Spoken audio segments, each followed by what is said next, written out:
Hello everyone, greetings from IELTS guide BD. IELTS পরীক্ষায় reading সেকশনে যেই টেকনিক ফলো করে আমাদের অনেক স্টুডেন্ট রিডিংয়ে 7.5 স্কোর তুলতে পেরেছেন, সেই টেকনিকটা আজকে আপনাদের সাথে শেয়ার করব। তো আমাদের টেকনিক ফলো করার জন্য আমরা যেই প্যাসেজটা নিয়েছি সেটা হচ্ছে বুক number 10, test number 1, passage number 1, stepwells. তো আমাদের টেকনিকের প্রথম যে রুলস হচ্ছে সেটা হচ্ছে আমাদের কোশ্চেন থেকে আমরা একটা কিংবা দুইটা কিওয়ার্ড সিলেক্ট করব। তো এক নাম্বার কোশ্চেন আমরা একটু দেখি, এটা true false not given related question. তো এক নাম্বার কোশ্চেনে বলা আছে examples of ancient stepwell can be found all over the world. অর্থাৎ প্রাচীনকালের যে স্টেপ ওয়েল আছে অর্থাৎ কুয়া, এই কুয়াগুলা পুরা পৃথিবীতেই পাওয়া যায়, অল ওভার দ্য ওয়ার্ল্ড। এটা হচ্ছে কোশ্চেনে বলা আছে। এটা কি ট্রু নাকি ফলস নাকি নট গিভেন, এটা আমাদের খুঁজে বের করার চেষ্টা করতে হবে। কিন্তু এই কোশ্চেনের অ্যান্সার কোথায় পাবো, এটা আমরা কিভাবে বুঝবো? এর জন্যই আমাদের স্টেপ নাম্বার 1 হচ্ছে এই যে সেন্টেন্স, এই সেন্টেন্স থেকে আমরা একটা কিওয়ার্ড সিলেক্ট করি, step well can be found. এখন হচ্ছে আমাদের পার্ট নাম্বার 2 অর্থাৎ রুলস 2 হচ্ছে এই যে প্যাসেজটা আছে বাম পাশে, এই প্যাসেজ থেকে আমরা স্টেপওয়েল ক্যান বি ফাউন্ড অথবা ফাউন্ড ওয়ার্ডটা খুঁজে বের করার চেষ্টা করব। সো আমরা এখন স্টেপ নাম্বার 3 হচ্ছে আমরা প্রথমে বাম থেকে ডানে যাব, আবার ডান থেকে বামে আসব। আমরা কিন্তু সেন্টেন্সের অর্থ বোঝার চেষ্টা করব না, আমরা শুধুমাত্র ফাউন্ড ওয়ার্ডটা খোঁজার চেষ্টা করব। ফাউন্ড ফাউন্ড কোথায় আছে, এভাবে দ্রুত যদি আমরা দেখে ফেলতে পারি সেক্ষেত্রে আমাদের কিন্তু অনেক সময় সেভ হবে এবং আমরা আইএলটিএস একটা ভালো স্কোর করতে পারবো। তো আমরা একটু খোঁজার চেষ্টা করি ফাউন্ড ওয়ার্ডটা কোথায় আছে। ফাউন্ড ফাউন্ড ফাউন্ড ফাউন্ড, এই যে এখানে আমরা পেয়ে গেছি যে most stepwell are found dotted around the desert area of Gujarat, Rajasthan, and while few also survived in Delhi. অর্থাৎ এই সেন্টেন্সে বলা আছে যে স্টেপওয়েলগুলো পাওয়া যায় এই জায়গাগুলোতে, আর কোশ্চেনে বলা আছে যে পুরা পৃথিবীতে পাওয়া যায়। এই প্যারার প্রথম লাইনে বলা আছে ইউনিক টু দিস রিজিয়ন, অর্থাৎ ইউনিক বলতে বোঝা যায় যে জিনিসটা শুধুমাত্র ওই একটা জায়গাতেই পাওয়া যায়, সেটাকে বলা হয় ইউনিক। কোশ্চেনে বলা আছে এটা পাওয়া যায় অল ওভার দ্য ওয়ার্ল্ড, অর্থাৎ পুরা পৃথিবীতে পাওয়া যায়। সেক্ষেত্রে আমাদের কোশ্চেন আর প্যাসেজে কিন্তু কোনো মিল হচ্ছে না, এর জন্যই এই কোশ্চেনের আনসারটা হচ্ছে আমরা ফলস লিখব। এখন আমরা 2 নাম্বার কোশ্চেনটা দেখি। এখানে বলা আছে stepwells had a range of functions. Range of functions বলতে অনেক ধরনের কাজ করা যায় এই স্টেপওয়েল দিয়ে। এরপরে বলছে in addition to those related to water collection, অর্থাৎ পানি কালেকশনের পাশাপাশি অনেক ধরনের কাজ করা যায় এটা দিয়ে, রেঞ্জ অফ ফাংশন। সো আমরা এখন এই ধরনের ওয়ার্ডগুলো আমরা খোঁজার চেষ্টা করব যে রেঞ্জ অফ ফাংশন কিংবা অনেক ধরনের কাজ করা যায় এটা থেকে। সো আমরা এখান থেকে উত্তরটা পেয়ে গেছি unique to this reason. So আমরা এখান থেকে এর পরের অংশ থেকে পড়ার চেষ্টা করব। Stepwell are often architecturally complex and very widely in size and shape. During heyday they were placed of gathering leisure or relaxation of worship for villagers. তো এখানে বোঝা যাচ্ছে যে শুধুমাত্র এটা পানি নেওয়ার কাজে ব্যবহার হয় না। কোশ্চেন থেকে আমরা বুঝতে পারতেছি যে 2 নাম্বার কোশ্চেনে বলা আছে stepwell had a range of function, অনেক ধরনের কাজ। সো আসলেও তাই, এখানে গ্যাদারিং, তারপরে হচ্ছে লিজার, রিল্যাক্সেশন, ওরশিপ, সবগুলো কিন্তু অনেক ধরনের কাজ, শুধুমাত্র পানি নেওয়ার কাজে এটা ব্যবহার হয় না। তো যেহেতু অনেক ধরনের কাজ করা যায় এই স্টেপওয়েল দিয়ে, এর জন্য আমাদের কোশ্চেন আর প্যাসেজে মিল পাচ্ছে, এর জন্য এই কোশ্চেনের অ্যান্সারটা হবে ট্রু। নাম্বার 3 যে কোশ্চেনটা আছে সেটা আমরা একটু দেখি। The few existing stepwell in Delhi are more attractive than those found elsewhere.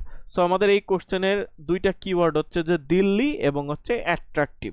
আমাদের কোশ্চেনের অর্থ হচ্ছে যে ফিউ এক্সিস্টিং স্টেপওয়েল আছে, অর্থাৎ খুবই কম সংখ্যক স্টেপওয়েল যেগুলো আছে দিল্লিতে সেগুলো হচ্ছে খুব অ্যাট্রাকটিভ। অ্যাট্রাকটিভ বলতে খুবই আকর্ষণীয়, দেন দোজ ফাউন্ড এলসওয়্যার, অন্য জায়গার যে স্টেপওয়েল আছে সেগুলো থেকে খুবই অ্যাট্রাকটিভ। এখন হচ্ছে আমাদের খুঁজে বের করতে হবে দিল্লি, অ্যাট্রাকটিভ, এই ধরনের ওয়ার্ডগুলো আমাদের খুঁজে বের করতে হবে। সো এই যে এখানে দেখেন আমরা যখন ফার্স্ট কোশ্চেনটা সলভ করেছিলাম এখানে আমাদের লাস্টের লাইনটা ছিল while few also সারভাইভড in Delhi, দিল্লিতে কিছু টিকে আছে। সো নট গিভেন হচ্ছে এমন এক ধরনের উত্তর যেটা হচ্ছে আপনি ক্লিয়ারলি বুঝতে পারবেন না, আপনাকে বলে দেয়া থাকবে না যে আসলে এটা হয় কি না। তো আমরা কোশ্চেন পড়ে বুঝতে পারতেছি the few existing stepwell in Delhi are more attractive, দিল্লিতে যেগুলো পাওয়া যায় সেগুলো খুবই আকর্ষণীয়, কিন্তু এখানে জাস্ট বলে দিয়েছে যে কিছু দিল্লিতে আছে, কিন্তু এগুলো কি অ্যাট্রাকটিভ না, এই ধরনের কোনো আনসার কিন্তু এখানে বলা নাই। যেহেতু এখানে ক্লিয়ার করে বলা নাই দিল্লির গুলো অ্যাট্রাকটিভ ছিল কি না ছিল, এর জন্য আমরা বুঝতে পারছি না, এর জন্য এটার আনসারটা আমরা হচ্ছে নট গিভেন দিব, not given. Number 4, it took workers many years to build the stone step characteristics of stepwell, অর্থাৎ যারা ওয়ার্কার ছিল স্টেপওয়েলের তাদের এটা তৈরি করতে অনেক বছর লেগেছিল, to build the stone steps characteristics of stepwell, এটা তৈরি করতে অনেক বেশি সময় লাগছিল। সো এই কোশ্চেনের আমরা কিওয়ার্ড হিসেবে ধরতে পারি ওয়ার্কার, মেনি ইয়ার্স এবং স্টোন স্টেপস, এই তিনটা হচ্ছে কিওয়ার্ড। সো আমরা এইখান থেকে শুরু করব, আমরা যেহেতু উত্তরটা এইখানে পেয়েছি এর পরবর্তী লাইন থেকে আমরা শুরু করব যে স্টোন স্টেপস, ওয়ার্কার এই ধরনের লাইনগুলো আছে কিনা। সো এখানে আমরা পাই নাই, পরের থেকে শুরু করব। সিরিজ অফ স্টোন স্টেপস, হ্যাঁ আমরা স্টোন স্টেপস ওয়ার্ডটা পেয়ে গেছি। এখন হচ্ছে আমরা এই লাইনটা ভালোভাবে পড়ব। As their name suggest, stepwell comprise a series of stone steps descending from the ground level to the water source. তো এখানেও কিন্তু আগের কোশ্চেনের মতো একই ধরনের কথাবার্তা, শুধুমাত্র স্টোন স্টেপস ওয়ার্ডটা আমরা পেয়েছি, কিন্তু এখানে ক্লিয়ারলি কোনো কিছু লেখা নাই যে ওয়ার্কারদের এই স্টোন স্টেপস তৈরি করতে অনেক বছর লেগেছিল নাকি কম সময় লেগেছিল, এই ধরনের কিছু কিন্তু ক্লিয়ারলি বলা নাই। যেহেতু ক্লিয়ারলি বলা নাই এর জন্য এই কোশ্চেনের অ্যান্সারটা আমরা নট গিভেন দিব, NG। এখন হচ্ছে নাম্বার 5। নাম্বার 5 এ বলছে the number of steps above the water level in a step well altered during the course of year, অর্থাৎ স্টেপওয়েলের যে সিঁড়িগুলো আছে, স্টেপ বলতে তো সিঁড়ি বোঝায়, এই সিঁড়িগুলো above the water level in a stepwell alter during the course of year, বছরের বিভিন্ন সময়ে এটা হচ্ছে চেঞ্জ হয়। অর্থাৎ আপনার যদি পানি কম থাকে সেক্ষেত্রে আপনাকে অনেক বেশি নিচে নামতে হবে, আর যদি পানি বেশি থাকে সেক্ষেত্রে আপনি 2-3টা সিঁড়ি নামলেই আপনি পানি পেয়ে যাচ্ছেন, এই জিনিসটা এখানে বলা হচ্ছে। তো আমরা এখান থেকে একটু পড়ার চেষ্টা করি, আমরা যেহেতু এখানে উত্তর পেয়ে গেছি। when the water level was high, যখন পানির লেভেলটা হাই থাকে, the user needed only to descend a few step, অর্থাৎ পানি বেশি থাকলে ইউজারকে খুবই কম স্টেপ নামতে হচ্ছে টু রিচ ইট, এটা পৌঁছাইতে। when it was low, যখন হচ্ছে পানির লেভেলটা খুবই কম থাকে অর্থাৎ গরমকালে, তখন হচ্ছে several levels would have to be negotiated, তখন হচ্ছে বেশি সিঁড়ি নিচে নেমে যে আপনাকে পানি টানতে হয়। তাহলে আমরা প্যাসেজ আর কোশ্চেনে কিন্তু একই অর্থ পাচ্ছি, ক্ষেত্রে আমরা এটার আনসারটা ট্রু লিখে দিব। আমরা টি লিখলাম, এটা বলতে হচ্ছে ট্রু। তো এভাবে আমরা ট্রু ফলস গুলো এই প্যাসেজে সলভ করলাম। এখন হচ্ছে আমরা এই প্যাসেজের অন্য টাইপের যে কোশ্চেনগুলো আছে 6 to 8, এগুলো আমরা সলভ করব। তো 6 নাম্বার কোশ্চেনে বলা আছে which part of some stepwell provided shade for the people, অর্থাৎ স্টেপওয়েলের কোন অংশ প্রোভাইড করে অর্থাৎ দেয় শেড, শেড বলতে হচ্ছে ছায়া জাতীয়, যেমন কোনো একটা বিল্ডিং এর শেড, সানসেট, এই ধরনের জিনিসগুলোকে বলা হয় শেড। তো কোন অংশটুকু স্টেপওয়েলের শেড দেয় ফর দ্য পিপল, মানুষদের জন্য। সো আমরা এই ওয়ার্ডটা খুঁজবো, শেড কিংবা শেড রিলেটেড সিনোনিম। তো আমরা এখান থেকে শুরু করি যে শেড ওয়ার্ডটা খোঁজার চেষ্টা করি। শেড শেড আমরা যতক্ষণ না পর্যন্ত ওই ওয়ার্ডটা পাবো ততক্ষণ পর্যন্ত আমরা কিন্তু কোনো সেন্টেন্স পড়তে যাব না।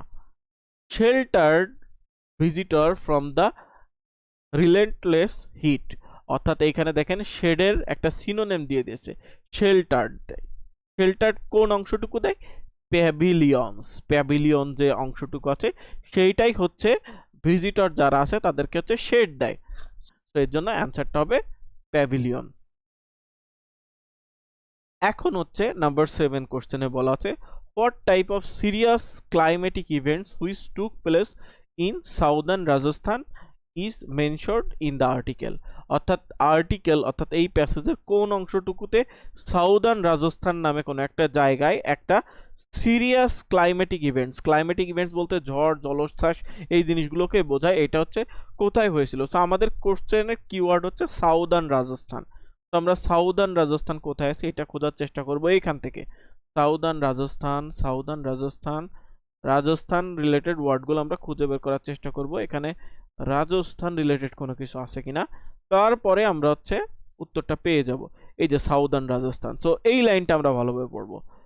Their condition hasn't been helped by the recent dry spells. Southern Rajasthan suffered an 8-year drought between 1996 and 2004.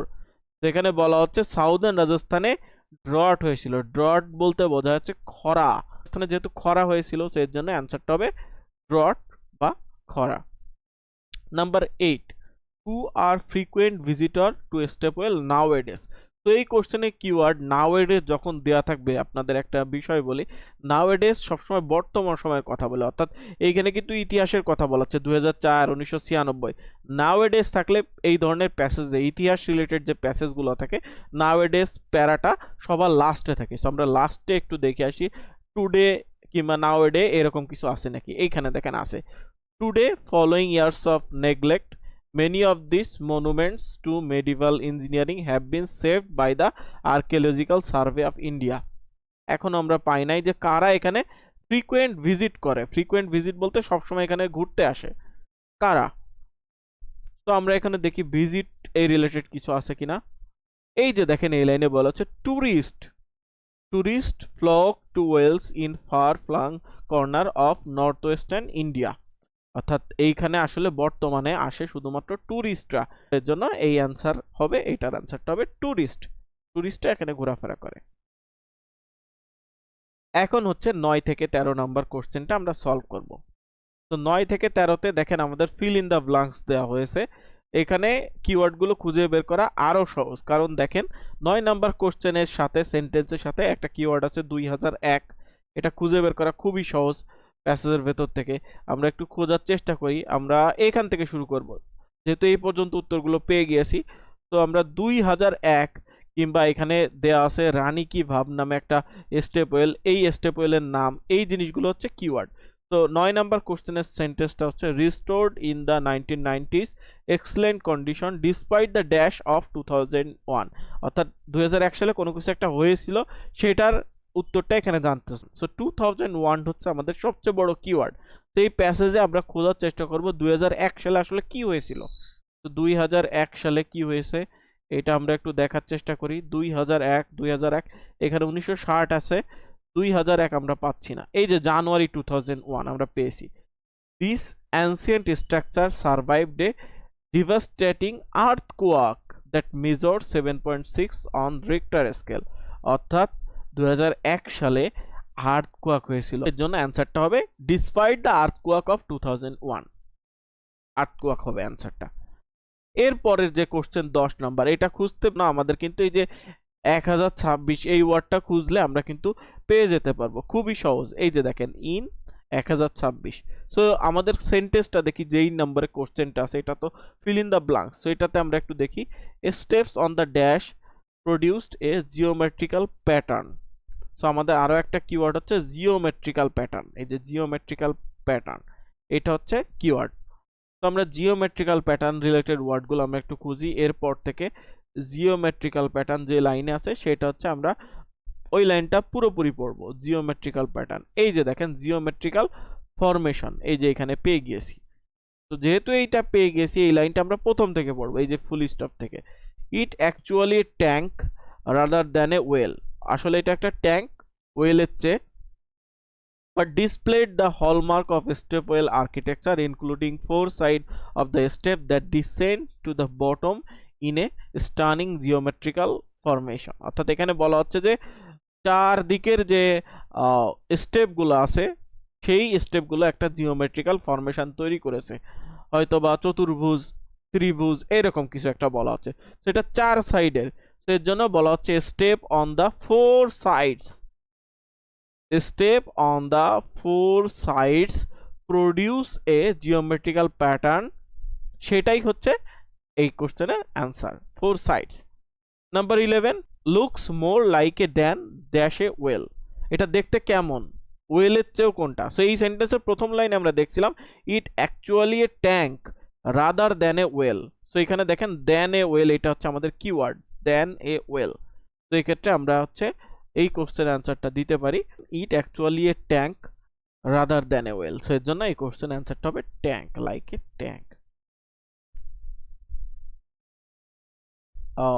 Number 12 এ আমরা দেখতে পাচ্ছি যে 11 স্টোরিড এই ওয়ার্ডটা আমরা এর আগে পাবো। তারপরে 850 এই ওয়ার্ডটা এইগুলো আমরা খোঁজার চেষ্টা করব যে কোথায় আছে এই ওয়ার্ডগুলো।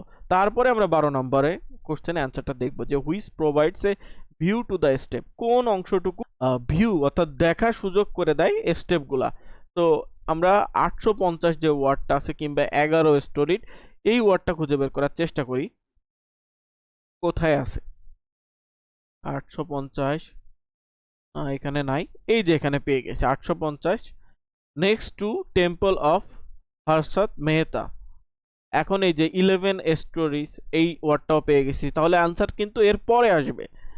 Resulting in a striking geometrical pattern when seen from afar on the fourth side covered verandas supported by ornate pillars overlook the step। অর্থাৎ এখানে হচ্ছে ভারান্দা আছে, সেগুলো হচ্ছে ওভারলুক অর্থাৎ দেখার সুযোগ করে দেয় স্টেপগুলো। আমাদের কোশ্চেনেও কিন্তু সেটা জানতে চাচ্ছিল যে which provide a view to the step. তো এখানে ভিউ বলতে এই ওভারলুক বোঝানো হচ্ছে, এবং সেটা কি এই বারান্দা যেগুলো আছে এইগুলোই হচ্ছে আপনাকে দেখার সুযোগ করে দেয় এই যে স্টেপসগুলা। এর জন্য হ্যাজ বারান্দা which provide a view to the steps. এরপরে 13 নাম্বার হ্যাজ টু, এটা তো খুঁজে পাওয়া আরো সহজ। এই 1700 পরে এই কোশ্চেনের অ্যান্সারটা আপনারা খুঁজে পাবেন। Has to dash, has to dash level. তো আমরা একটু দেখি টু আছে কিনা এবং 1700 ওয়ার্ডটা কোথায় আছে। এই যে constructed in around 1700 and it's 9 story deep with a last 2 level under water. So এখানে 2 যেহেতু পেয়ে গেছি, লেভেলস আন্ডার ওয়াটার, সো এর জন্য এই কোশ্চেন অ্যান্সার হবে has to under water level. So এর জন্য আমাদের এইটা হচ্ছে answer, under water level. Number 13 এর কোশ্চেন অ্যান্সারটা হবে আন্ডার ওয়াটার। তো এভাবেই যদি আমরা প্র্যাকটিস করি সেক্ষেত্রে আমরা খুব ইজিলি কম সময়ের ভেতরে এবং খুবই দ্রুতভাবে আমরা 13টা কোশ্চেনই একটা প্যাসেজ থেকে সঠিকভাবে সলভ করতে পারি। এই টেকনিকটা অনেকেই শেয়ার করে না, আইএলটিএস গাইড বিডির পক্ষ থেকে আপনাদের জন্য শেয়ার করা হলো। এজন্য আমাদের ভিডিও যদি আপনাদের কাছে ভালো লেগে থাকে অবশ্যই আমাদের ভিডিওতে লাইক কমেন্ট শেয়ার করবেন এবং আমাদের চ্যানেলটা সাবস্ক্রাইব এবং ফলো করে রাখবেন। থ্যাংক ইউ এভরিওয়ান, আল্লাহ হাফেজ।